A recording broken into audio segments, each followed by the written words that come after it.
Haleluya. Puji Tuhan. Haleluya, puji Tuhan. Amin. Puji Tuhan, selamat pagi untuk seluruh jemaat Tuhan yang ada di Beth Eden maupun yang ada di rumah masing-masing. Pagi hari ini kita sudah sampai di pembahasan pada pasal 24 dari kitab Amsal. Pagi hari ini kita akan membahas Amsal 24 ayat yang ke-8 sampai dengan ke-12. Amsal pasal 24 ayat 8 sampai 12. Pagi hari ini firman Tuhan saya beri judul Never Give Up. Ya. Pagi hari ini saya mengangkat ayat pokok di ayat yang ke-10 saudara. Ya, ayat yang ke-10. Mari kita menyimaknya masing-masing. Amsal 24 ayat 10 demikian firman Tuhan. Jika engkau tawar hati pada masa kesesakan, kecillah kekuatanmu. Puji Tuhan. Kita masuk ke dalam struktur. Struktur yang pertama, saudara, itu mulai dari ayat 8 sampai ayat yang ke-9. Ini berbicara tentang tindakan si pencemooh, saudara. Tindakan si pencemooh adalah tindakan yang sangat jahat di pemandangan Tuhan. Di antaranya memikirkan kebodohan, ya, berperilaku jahat, merencanakan kejahatan, khususnya dalam hal menipu, saudara. Ya. Kemudian ayat yang ke-10 berbicara tentang nasihat untuk tidak tawar hati dalam kondisi kesesakan. Ya. Kemudian yang ketiga, saudara, ayat yang ke-11 sampai dengan ke-12. Ini berbicara tentang ajakan untuk saling mengasihi. Ya. Hikmat mengajarkan kita, saudara, untuk saling mengasihi. Untuk saling mengasihi sesama kita tanpa memandang muka, tanpa memandang siapapun dia. Ya, khususnya kita harus mengasihi dalam konteks ini adalah orang-orang yang terbuang, orang-orang yang tersesat, orang-orang yang lemah, orang-orang yang tidak berdaya, saudara. Ya, itu ajakan firman Tuhan untuk kita semua pagi hari ini. Kemudian kita masuk ke dalam pendahuluan. Saudaraku, never give up adalah sikap yang tidak menyerah. Artinya, sikap yang tidak pernah menyerah, sikap yang tidak mudah putus asa, selalu bersemangat dan berani dalam menghadapi tantangan, saudara. Dia tidak pernah menyerah, tidak pernah putus asa, ya. Sikap ini yang harus kita miliki, saudara, akhir-akhir ini. Begitu penting dalam menghadapi kehidupan ini, saudara. Ya, nanti kita bahas mengenai never give up ini. Sedangkan orang yang mudah menyerah adalah orang yang tidak dapat menanggung segala sesuatu, saudara. Ya. Tentunya orang ini mudah menyerah. Nah, orang ini dalam kitab Amsal disebutkan adalah orang yang tawar hati, saudara. Orang ini disebut oleh kitab Amsal adalah orang yang tawar hati. Ya. Orang yang tawar hati, yang ini yang harus kita bahas pagi hari ini. Ya. Tawar hati menunjukkan sebuah keadaan yang tidak bersemangat. Ya. Orang tawar hati menunjukkan suatu sikap tidak ada kemauan lagi. Kecil hati, hilang keberanian dalam menghadapi kehidupan. Dia kecewa, dia putus asa, dia putus harapan. Ya, tidak ada harapan lagi, seolah-olah ketika menghadapi banyak persoalan, udah hilang harapan dia. Ya, tidak ada semangat lagi dalam menjalani kehidupan. Ya, betapa pentingnya kita harus memelihara hati kita. Supaya apa? Supaya kita tidak menjadi tawar hati. Khususnya dalam menghadapi persoalan, pergumulan, masalah, tantangan, dan lain sebagainya. Ya.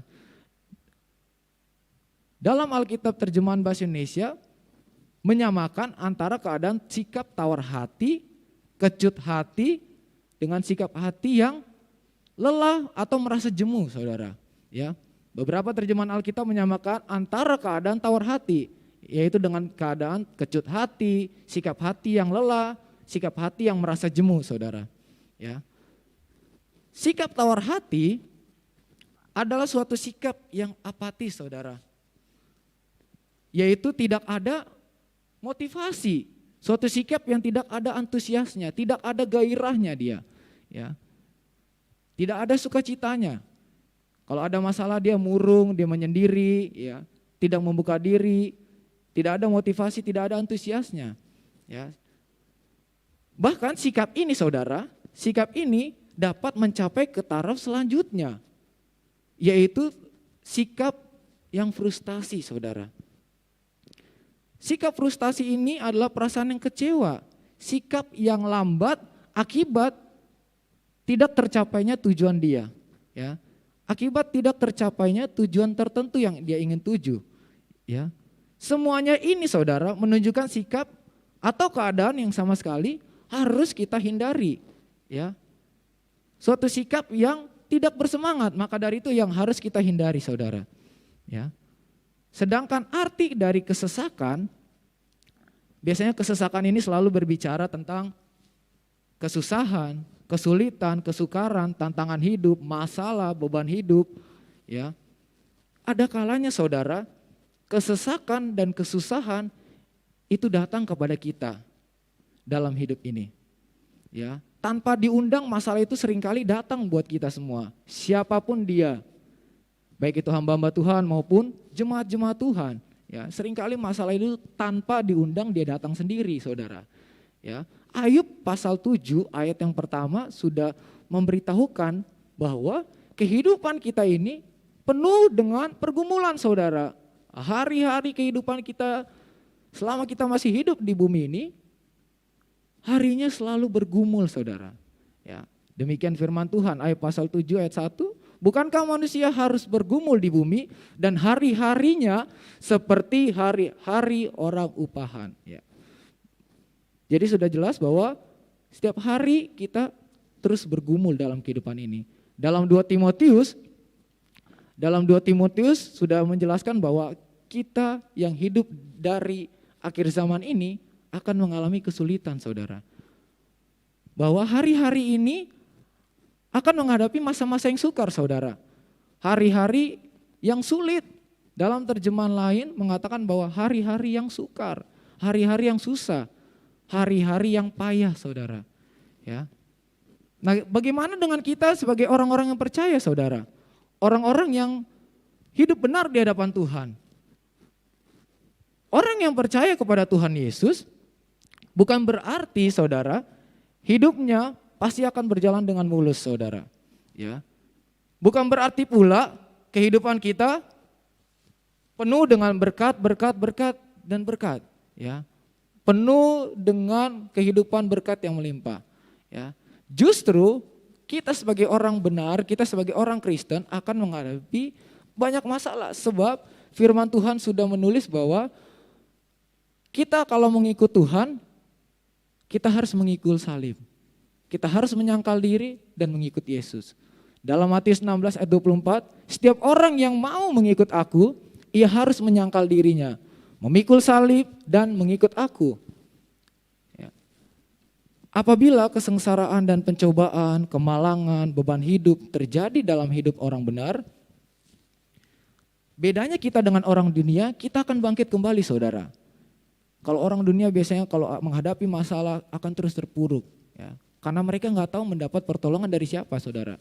Kalau kita akan bangkit kembali saudara.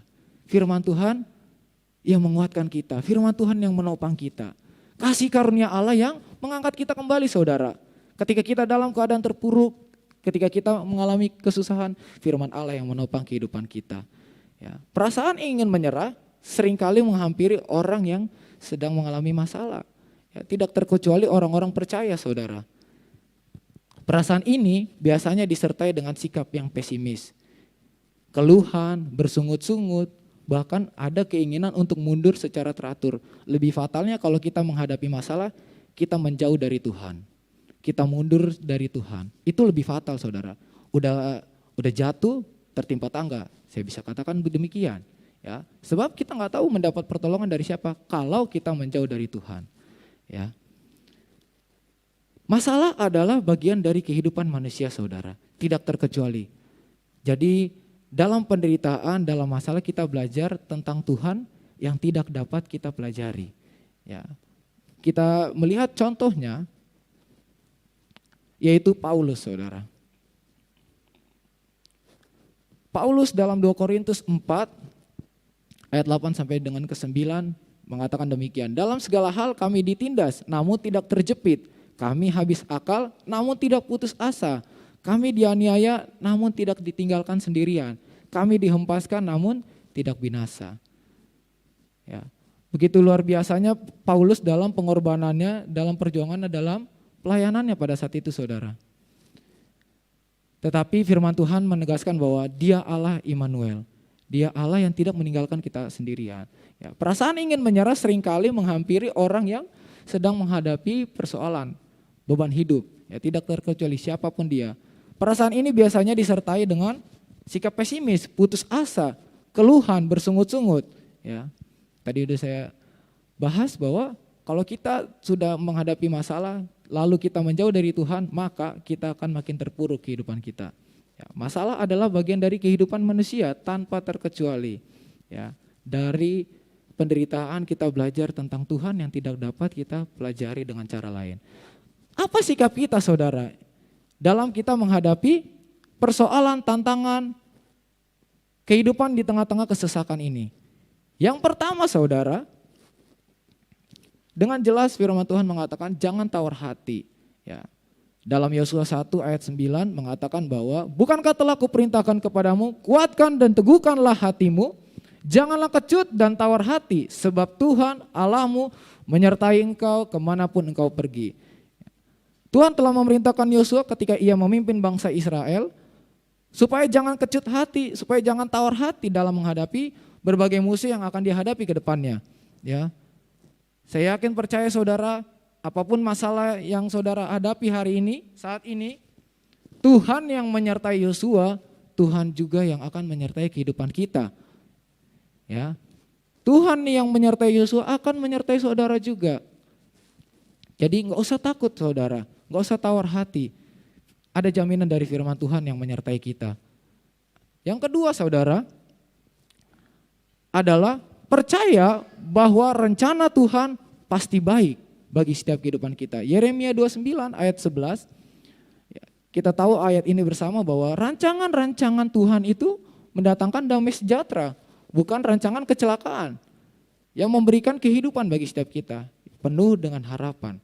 Ya, kita tahu kalau kita seringkali menghadapi masalah persoalan, kita langsung berdoa, Tuhan lepaskanlah beban ini. Tetapi seringkali Tuhan mengatakan tidak dengan doa kita itu. Tetapi yang harus kita ingat bahwa Dia mendatangkan masalah untuk kebaikan kita, supaya kita beroleh dalam kekudusannya. Ya. Sangat penting untuk kita tetap terfokus pada rencana Tuhan saudara. Bukan pada sakitnya kita, bukan pada masalahnya kita. Kita lihat Yusuf dalam kitab Kejadian, saudara tahu alur cerita ini. Ya, Yusuf tetap fokus dan setia mengikuti apa yang menjadi rencana Tuhan. Ya, kita tahu endingnya bahwa Tuhan pakai masalah yang ada dalam hidup Yusuf untuk memelihara saudara-saudaranya, bangsanya pada saat masa kelaparan. Ya. Saya kutip statement dari seorang penulis yaitu Corrie ten Boom mengatakan demikian. Jika engkau memandang dunia, engkau akan menderita. Jika engkau memandang ke dalam hati perasaan kita, maka engkau akan tertekan. Tetapi jika engkau memandang Yesus, engkau akan merasa tenang. Jadi begitu luar biasa kalau kita memandang masalah tetapi fokusnya kepada Tuhan saudara. Ya, kalau kita melihat ke dalam hati kita akan terus tertekan, mental kita akan terus tertekan. Maka kita akan terpuruk saudara, kita susah untuk bangkit. Kita harus fokus saudara, betapa pentingnya fokus kepada Tuhan. Fokus kita menentukan perasaan kita saudara. Tetaplah fokus pada rencana Tuhan, bahwa apapun yang Tuhan izinkan untuk saudara alami saat ini, itu untuk mendatangkan kebaikan kita. Ya, gak usah fokus ke dalam masalah kita, tetapi fokuslah kepada Tuhan. Tadi lagu mengatakan bahwa hari-hari kulalui bersama Yesus, suka dan duka. Percayalah bahwa rencana Tuhan itu baik buat setiap kita. Yang ketiga saudara, bersukacita dan bersyukur. 1 Tesalonika 5 ayat 18 mengatakan bahwa kita harus mengucap syukur dalam segala hal. Sebab itu yang dikehendaki oleh Allah buat kita. Bagaimanakah itu dilakukan saudara? Perhatikanlah bahwa Tuhan memerintahkan kita untuk mengucap syukur dalam segala keadaan, bukan untuk keadaan tertentu, saudara. Sebab Tuhan menyertai kehidupan kita. Tetapi Tuhan juga tidak menginginkan kita untuk bersuka cita terhadap masalah, persoalan, beban hidup yang kita alami. Tuhan menghendaki kita untuk bersyukur kepadanya bahwa Ia memakai masalah kita untuk menggenapi tujuan-tujuannya. Kesulitan hidup, tantangan, beban berat adalah kondisi yang wajar, saudaraku, dan dapat dialami oleh setiap orang, siapapun mereka. Ya. Sebagai anak Tuhan, kita pun tidak terbebas dari masalah, saudara. Ya. Kita tidak menyembah Tuhan yang hanya memberikan kata-kata semangat dari pinggir lapangan, saudara. Kita menyembah Tuhan yang tidak jauh dari kita, saudara. Tuhan telah mengetahui apa yang kita alami. Tuhan telah melakukannya itu sebagai wujudnya dalam manusia pada saat itu, saudara. Jadi apapun perasaan yang kita alami, apapun sakit yang kita alami, Tuhan tahu, saudara. Ya. Tuhan memakai masalah kita, saudara, untuk memiliki tujuan. Tujuan Tuhan apa? Tujuan Tuhan mau untuk kita naik kelas, saudara. Tuhan mau untuk kita naik kelas menjadi dewasa rohani, saudara. Ya, seringkali kita tidak memahami akan hal ini. Ya. Kita harus memakai sudut pandangnya Tuhan. Ya, kita masuk ke dalam kesimpulan. Jangan menyerah, saudara. Masih ada kesempatan untuk mencoba lagi.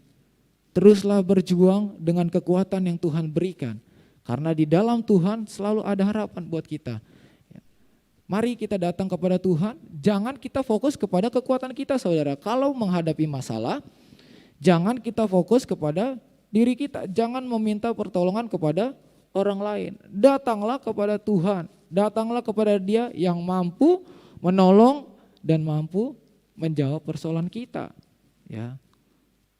Betapa sulitnya kehidupan yang harus kita jalani, saudara. Maka dari itu, janganlah kita menjauh dari Tuhan.